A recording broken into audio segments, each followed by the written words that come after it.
BTS가 속한 빅히트 엔터테인먼트가 오늘 화려한 상장식을 갖고 정식으로 코스피 시장에 데뷔했습니다.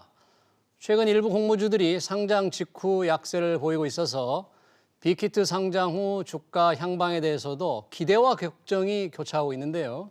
앞으로 시장 전망 그리고 투자 전략 세워보겠습니다. 염승환 이베스트 투자증권 차장 전화로 연결돼 있습니다. 염차장님 안녕하십니까? 네, 안녕하세요. 네, 오늘 상장식은 유튜브로 생중계를 하고 참 화려하게 했는데 결국 장은 시초가보다 하락하는 것으로 끝난 거죠? 네, 맞습니다. 오늘 13만 5천 원 공모가가 이제 그 가격인데 시초가가 이제 27만 원 이제 2배 딱 상승했고 아침에 바로 상한가까지 갔거든요. 30% 네. 올라서 그래서 35만 천 원 이제 고점을 찍고 근데 이제 역시 좀 가격에 대한 좀 논란들이 많아서 그런지 차익 매물이 쏟아지면서 결국엔 시초가보다 좀 밀려버린 한 4.4% 25만 8천 원에 마감을 했습니다. 그렇다면 SK바이오팜이라든지 카카오 게임즈에 비해서 현재 지금 약하게 끝난 건데 거래량도 굉장히 많았습니까? 어땠습니까? 거래량도 상당히 좀 많이 나온 편이고요. 오늘 거래량만 해도 한 640만 주가 넘을 정도로 엄청나게 지금 거래량이 좀 나온 상황이고, 사실 지난번에 SK바이오팜이 이제 상장을 하고 나서는 상한가를 한 3-4번 정도 연속해서 나왔고, 카카오 게임즈가 한 2번 정도 나왔는데, 예. 이제 투자자분들이 이렇게 생각하신 것 같아요. 근데 결국 그렇게 올라간 건 올라갔지만 그 후에 주가 흐름이 워낙 안 좋았잖아요. 상당히 좀 가파르게 떨어지다 보니까 그리고 또 빅히트가 그 기업들에 비해서 또 굉장히 고평가된 공모가를 좀 받으면서 지금 공모가 기준으로 PER이 70배가 넘거든요. 근데 오늘 70배. 아침에 상한가를 갔다고 이제 그걸 PR 계산해 보면 180배가 넘어요. 그러니까 그러다 보니까 이제 너무나 비싸다는 인식들이 나오면서 상한가를 유지를 못하고 이제 떨어졌고 그러다 보니까 이제 매물을 푸는 거죠. 그러면서 네. 앞선 두 회사랑 좀 다르게 그러니까 약간의 학습 효과라고 해야 될까요? 그러면서 이제 매물이 좀 쏟아진 흐름으로 오늘 좀 빅히트는 급락하면서 마감이 된 것 같습니다. 그러면 앞선 그 히트 종목 두 종목과의 비교해서 상당히 안 좋았는데 미래도 좀 안 좋게 보는 걸까요? 아니면 오늘 시장 전체가 좀 약했잖아요. 네네. 일시적인 것으로 봐야 될 건지 향후 빅히트 엔터테인먼트의 수익성을 조금 낮게 보는 건지 어떻게 평가하십니까? 그러니까 이게 사실 각 이제 회사마다 다 차이점들이 있는데 예. 이게 이제 빅히트 엔터 같은 경우는 사실 이제 BTS라는 어떻게 보면 이것도 그냥 무형 자산이라고 예. 볼 수 있잖아요. 사람이긴 하더라도 네. 컨텐츠를 또 창출하고. 근데 다른 엔터 3사람 비교해도 BTS의 영향력은 세계적인 수준이기 때문에 예.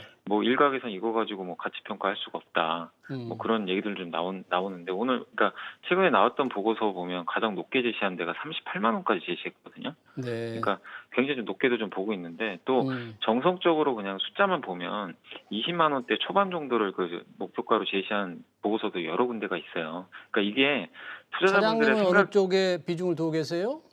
저는 이제 38만 원 솔직히 높다고는 생각하는데 네. 그러니까 그 자체는 높은데 저는 사실 숫자보다는 BTS라는 무형 자산에 초점을 맞춰야 된다는 쪽입니다. 제 개인적으로는.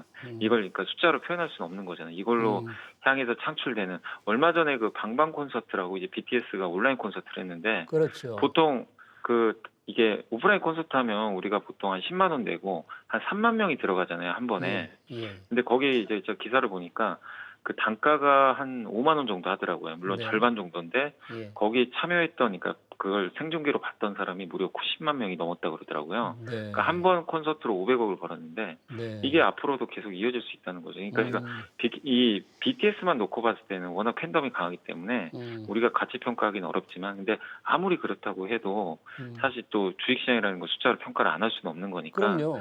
네. 예, 그러니까 그런 부분도 감안은 해야 되겠지만 우리가 그냥 일반적으로 게임 회사나 제조업체처럼 네. 단지 그냥 너무 비싸다 그렇게만도 좀 볼 수 없는 좀 특징이 있기 때문에 빅히트는 여러분들이 좀 그렇게 생각하시면 좋겠어요. 내가 숫자에 좀 더 초점을 맞추고 싶다 하면 향후에 나오는 숫자를 보시면서 대응하시고 좀 이런 이제 무형자산에 대해 좀 생각을 하신다면은 그쪽에 좀 포커스를 맞춰서 좀 한번 투자를 해보는 것도 좀 괜찮다고 생각합니다.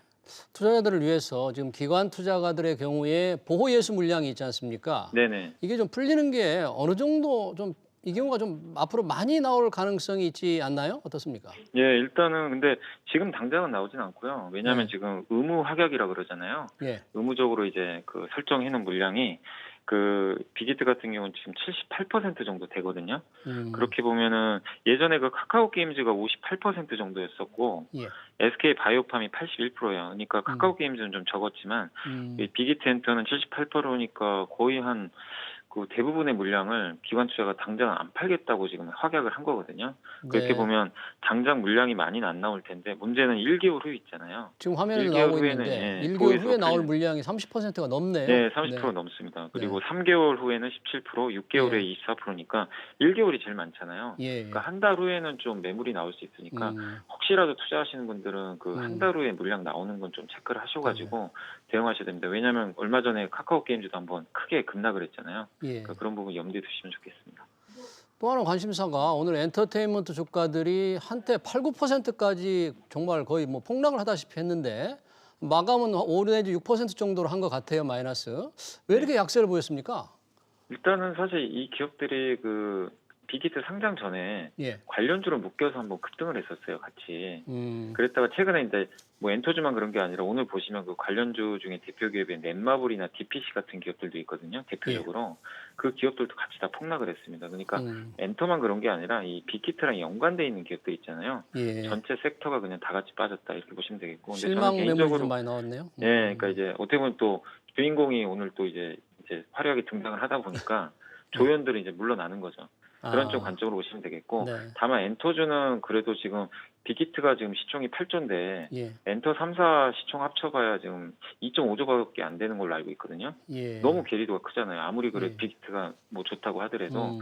그런 관점에서 보면은 엔터주들에 대한 저는 오히려 좀 역발상 투자도 좀 가능한 시점이라고 좀 보고 있습니다. 역발상 투자라면 어떤 걸 그러니까 말씀하세요? 왜냐하면 이제 BTS가 물론 압도적으로 잘하고는 있잖아요. 예. 근데 사실 SM이나 JYP나 Y젠터 같은 경우는 업력도 오래되고 뭐 이런 네. 시스템을 갖춰놓은 회사들이잖아요. 아, 예. K탑이라는. 근데 음. 거기서 결국 또 한 번의 스타들을 음. 또 탄생시킬 수 있고 JYP는 미주라는 일본 그룹이 12월에 데뷔를 하거든요. 그러니까 예. 그런 모멘텀이 또 남아 있어요. 그렇게 음. 보면 지금 너무 좀 비기타고 이 괴리가 너무 벌어졌다고 너무 저는 크니까 보거든요. 그런 데서 좀 예. 눈길을 좀 가질 필요가 있다, 가치가 있다 네, 그런 저는 거군요. 그렇게 보고 있습니다. 예. 자, 뭐 시장 전반적인 얘기도 좀 듣고 싶은데요. 최근에 개인들이 굉장히 오랫동안 뭐 7거래일, 8거래 연속 매도를 했지 않습니까? 네. 동학개미들 쭉 매수를 하다가 뭔가 아주 슬기롭고 현명하게 이 차익을 실현하는 겁니까? 아니면 시장에 뭔가 좀 실망을 한 겁니까? 어떻게 보셨습니까? 여러 가지 요인들이 있는 것 같아요. 음. 일단은 그 우리 흔히 말하는 BBIG라 그러잖아요. 배터리 바이오, 인터넷 네. 게임 같은 그런 기업들에 대해서 사실 그동안 개인들이 많이 샀습니다. 근데 네. 약간 피곤한 거죠. 주가들도 많이 오르고 음. 한 5, 6개월 정도 올랐으니까. 근데 보통 두세 배씩 오르다 보니까 음. 거기에 대해서 좀 피로감을 좀 느껴서 또 개인들이 최근에 이제 그런 쪽에 대해서 매도를 했던 것 같고, 또 예. 근데 연말 양도 차익과세 좀 문제가 아직 해결이 안 됐잖아요. 대주주. 그렇죠. 이런 거에 대한 부담감. 그러다 보니까 오늘도 보시면 예. 그 코스피보단 코스닥이 월등히 약하잖아요. 예, 예. 그러니까 이제 중소형제에 대한 좀 부담감 때문에 그런 음. 걸 좀 느끼는 것 같고, 또 네. 최근에 그러니까 저도 이게 좀 조사를 해보니까 근데 이런 뭐 개인들이 좀 뭐 매도하는 그런 와중에도 또 최근에 좀 매수를 좀 했던 업종들이 대표적인 게 운수장비, 자동차 업종하고요. 그 다음에 뭐 지주사나 게임사, 그 다음에 금융사, 의약품 건설 이런 쪽은 또 오히려 좀 순매수를 하고 있어서, 그럼 뭐 그러니까 개인 경기에 투자자 좀 민감한 종목들입니까? 예, 어떤 종목들입니까? 약간 이제 경기 민감주들이죠. 음. 여기 약간은 의약품을 제외한다면. 네. 그러니까 이런 쪽으로도 약간 조금 매수세를 좀 돌려간다는 건 지금 최근에 보면 그 미국도 그렇지만 한국도 약간씩 그 코로나 피해 ገብ들이 조금씩 살아나고는 있잖아요. 네. 바닥에서. 네. 그러니까 그런 쪽으로 좀 발빠르게 약간 음. 옛날하고 다른 점이 개인 투자분들이 상당히 좀 발이 빠르신 것 같아요. 여기 네. 시장의 색깔이 좀 바뀌면. 그래서 대표적으로 뭐 삼성물산 같은 것도 좀 사고 있고, 네. 신한지주, 대림산업 이런 기업들 사고 있고, 근데 음. 좀 많이 빠진 기업 중에서는 좀 특징적인 게 또 SK바이오팜이 좀 최근에 많이 빠졌잖아요. 네. 그런 것도 좀 매수를 하면서 좀 음. 낙폭과대주와 약간의 코로나 피해주를 좀 결합을 해가지고 음. 최근에 개인 투자분들이 좀 매수를 한 8거래일 정도 좀 많이 했던 것으로 좀 나오고 있습니다. 그런 와중에 주로 많이 판 업종들은 아까 말씀하신 비비빅입니까? 아니면 어떻습니까? BBIG도 있고, 근데 가장 대표적인 건 삼성전자예요. 네. 삼성전자를 최근에 뭐 아시겠지만 외국인들이 지금 계속 매수를 하고 있는데, 예. 거기에 반대로 삼성전자를 파는데 아마 기억들을 하실 거예요. 그 동학 개미 운동 펼쳐졌을 때 가장 많이 샀던 회사 중에 하나가 개인들이 삼성전자로. 삼성전자였죠. 예.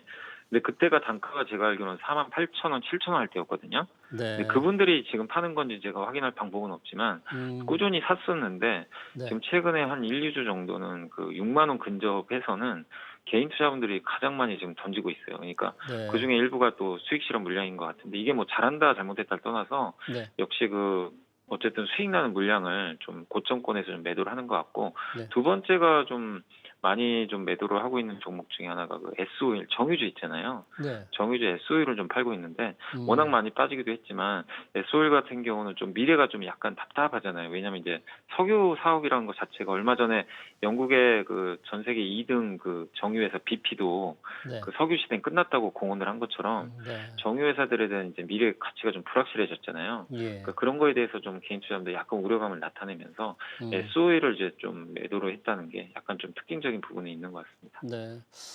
뭐 현대차 얘기를 잠깐 짧게 듣고 싶은데 어제 정의선 회장이 취임을 했지 않습니까? 네. 이제 친환경 자동차에 대해서 상당히 의지를 밝혔는데 주가에는 어떤 영향으로 작용할까요?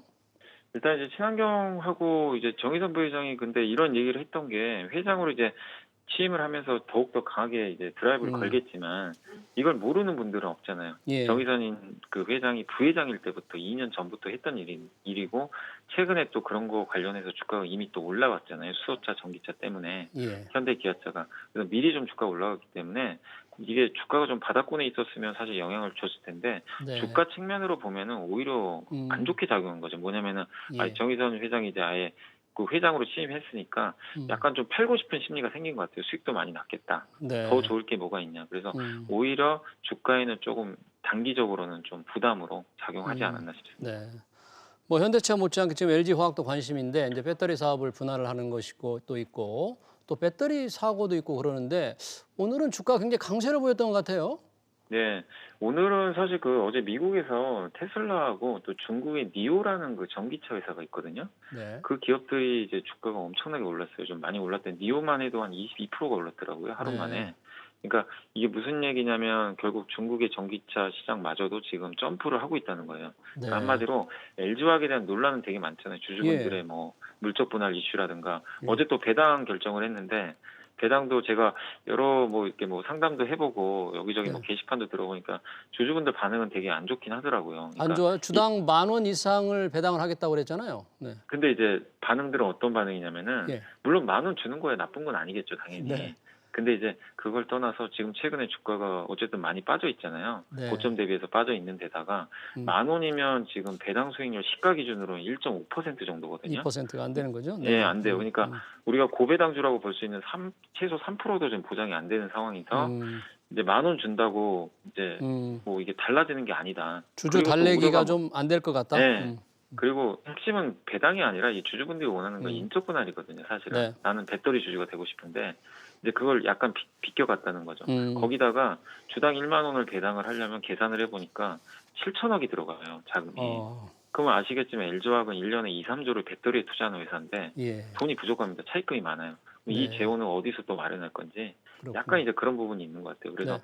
이거에 대해서는 주가가 저는 긍정적으로 작용했다기보다는 좀 중립적으로 작용한 것 같고 네. 어쨌든 올라간 배경은 최근에 좀 빠진 데다가 네. 중국의 전기차 시장이 이제 어쨌든 커지는 게 눈으로 확인이 됐기 때문에 네. 어쨌든 배터리가 앞으로 많이 쓰이는 건 기정사실이고 LG화학이 전 세계 1등이잖아요. 네. 그런 면에서 펀더멘털은 좋을 수 있겠구나. 그래서 오늘 좀 주가가 좀 반등한 게 아닌가 저는 좀 그렇게 보고 있습니다. 네. 그 마지막으로 여쭙고 싶은 게 지금 미국의 경우에 대선을 앞두고 시장의 네. 변동성이 굉장히 큰 것 같아요. 네. 오름폭, 내림폭이 큰데 향후에 여러 가지 변수가 있을 텐데 어떻게 바라봐야 됩니까? 뭐 대선이 지금 3주밖에 남지 않았는데. 근데 사실은 이게 이제 예전에 뭐 그 힐러리 대통령하고 좀 약간 비슷한 것 같긴 한데 물론 지금 대부분 다 바이든을 압승을 좀 다 예상을 하고 있잖아요. 네, 차이가 이런 많이 분위기, 나던데. 네. 네. 그러니까 만약에요 지지율 격차가 좁혀지면 이건 증시에는 오히려 안 좋을 수가 있어요. 좁혀지면 안 커집니다. 좋다. 네, 오히려 왜냐하면 누가 될지 모르잖아요. 네. 그럼 이제 업종들이 갈팡질팡하는 거죠. 그러니까 예를 들면 뭐 트럼프가 갑자기 치고 나가면 화석 연료를 기반으로 하는 회사라든가 아니면 5G 예. 인프라 투자를 많이 하거든요.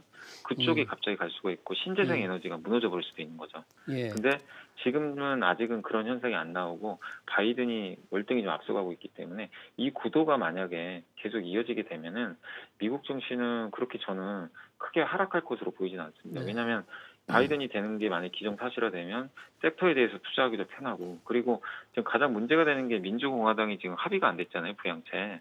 그렇죠. 여기와 관련해서도 지금 미국의 분위기는 뭐냐면은 어쨌든 예. 미국의 나스닥이 최근에 올랐던 이유가 예. 결국엔 대선 끝나면 어쨌든 할 거 아니냐. 네. 오히려 민주당이 다수당이 또 돼버리면 민주당은 지금 경기 부양 금액이 공화당보다 규모가 더 월등히 크죠. 높잖아요. 네. 예, 그러면 오히려 차라리 그렇게 됐을 때는 더 많은 부양책이 나올 수 있으니까 예. 이건 증시의 호재다. 그러니까 지금 격차가 줄어드는 게 사실은 악재지 지금 분위기 그대로 이어지면은 대선 관련해서는 여러분들이 뭐 크게 리스크는 좀 저는 아니다라고 네. 좀 말씀을 드리고 싶습니다. 네, 알겠습니다. 오늘 시황회상 여기까지 듣겠습니다. 지금까지 염승환 EBS 투자증권 차장이었습니다. 고맙습니다. 네, 감사합니다.